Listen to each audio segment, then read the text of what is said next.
ದಕ್ಷಿಣ ಕನ್ನಡ ಜಿಲ್ಲೆಯ ಬೆಳ್ತಂಗಡಿ ನಗರದ ಸಂತೆಕಟ್ಟೆಯಲ್ಲಿರುವ Heraje ಕಾಂಪ್ಲೆಕ್ಸ್ನಲ್ಲಿ helium gas ಸೋರಿಕೆಯಿಂದ ಉಂಟಾದ ಬೆಂಕಿಯಿಂದ ಅಂಗಡಿಯೊಂದು ಸಂಪೂರ್ಣವಾಗಿ ಸುಟ್ಟು ಭಸ್ಮವಾದ ಘಟನೆ ಫೆಬ್ರವರಿ 14ರ ಬೆಳಗ್ಗೆ ನಡೆದಿದೆ.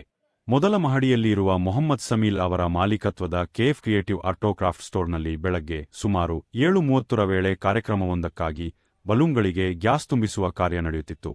ಈ ವೇಳೆ ಆಕಸ್ಮಿಕವಾಗಿ ಹೀಲಿಯಂ ಗ್ಯಾಸ್ ಸೋರಿಕೆಯಾಗಿದ್ದು ಕ್ಷಣಾರ್ಧದಲ್ಲಿ ಬೆಂಕಿ ಕಾಣಿಸಿಕೊಂಡಿದೆ. ಘಟನೆಯ ಸಮಯದಲ್ಲಿ ಅಂಗಡಿಯೊಳಗೆ 2 ಕೆಲಸಗಾರರು ಇದ್ದು ಬೆಂಕಿ ಕಾಣಿಸಿಕೊಂಡ ತಕ್ಷಣವೇ ಅವರು ಹೊರಗೆ ಓಡಿಬಂದು ಪ್ರಾಣಾಪಾಯದಿಂದ ಪಾರಾಗಿದ್ದಾರೆ. ಆದರೆ ಬೆಂಕಿ ವೇಗವಾಗಿ ಹರಡಿದ ಪರಿಣಾಮ ಅಂಗಡಿಯಲ್ಲಿದ್ದ ವಸ್ತುಗಳು, ಸಾಮಗ್ರಿಗಳು ಮತ್ತು ಒಳಸೌಕರ್ಯ ಸಂಪೂರ್ಣವಾಗಿ ಸುಟ್ಟುಹೋಗಿದೆ. ಇದಲ್ಲದೆ ಬೆಂಕಿಯ ಕೆನ್ನಲಿನಿಂದ ಅಕ್ಕಪಕ್ಕದ ಅಂಗಡಿಗಳಿಗೂ ಹಾನಿಯಾಗಿರುವ ಸಾಧ್ಯತೆಯಿದೆ ಎಂದು ತಿಳಿದುಬಂದಿದೆ. ಘಟನೆಯ ಮಾಹಿತಿ ದೊರಕುತ್ತಿದ್ದಂತೆ ಕರ್ನಾಟಕ ಅಗ್ನಿಶಾಮಕ ಮತ್ತು ತುರ್ತು ಸೇವೆಗಳು ಸಿಬ್ಬಂದಿ ಸ್ಥಳಕ್ಕೆ ಧಾವಿಸಿ ಸ್ಥಳೀಯರ ಸಹಕಾರದೊಂದಿಗೆ ಬೆಂಕಿ ನಂದಿಸುವ ಕಾರ್ಯಾಚರಣೆ ನಡೆಸಿದರು. ಸಮಯೋಚಿತ ಕ್ರಮದಿಂದ ಬೆಂಕಿ ಮತ್ತಷ್ಟು ವ್ಯಾಪಿಸದಂತೆ ನಿಯಂತ್ರಣಕ್ಕೆ ತರಲಾಯಿತು. ಘಟನೆಯನ್ನು ವೀಕ್ಷಿಸಲು 100 ಮಂದಿ ಸ್ಥಳಕ್ಕೆ ಜಮಾಯಿಸಿದ್ದರಿಂದ ರಸ್ತೆ ಸಂಚಾರಕ್ಕೆ ಅಡಚಣೆ ಉಂಟಾಯಿತು.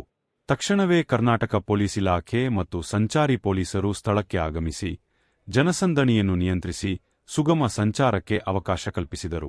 ಈ ವೇಳೆ ಬೆಂಕಿ ಹೊತ್ತುವ ದೃಶ್ಯವನ್ನು ವೀಕ್ಷಿಸುತ್ತಿದ್ದ ಅಂಗಡಿಯೊಂದರ ಮಹಿಳಾ ಸಿಬ್ಬಂದಿಯೊಬ್ಬರು ಆತಂಕದಿಂದ ಮೂರ್ಛೆ ಹೋದ ಘಟನೆ ನಡೆದಿದೆ.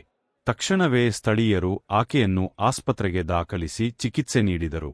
ಪ್ರಸ್ತುತ ಆಕೆಯ ಆರೋಗ್ಯ ಸ್ಥಿತಿ ಸ್ಥಿರವಾಗಿದೆ ಎಂದು ತಿಳಿದುಬಂದಿದೆ. ಘಟನೆಗೆ ನಿಖರ ಕಾರಣ ಪತ್ತೆ ಹಚ್ಚುವ ನಿಟ್ಟಿನಲ್ಲಿ ಪೊಲೀಸರು ಮತ್ತು ಅಗ್ನಿಶಾಮಕ ಇಲಾಖೆ ಪರಿಶೀಲನೆ ನಡೆಸಿದ್ದು, ಹೀಲಿಯಂ ಗ್ಯಾಸ್ ಸೋರಿಕೆಯಿಂದಲೇ ಬೆಂಕಿ ಸಂಭವಿಸಿರುವ ಸಾಧ್ಯತೆ ಹೆಚ್ಚಿದೆ ಎಂದು ಪ್ರಾಥಮಿಕ ವರದಿ ತಿಳಿಸಿದೆ.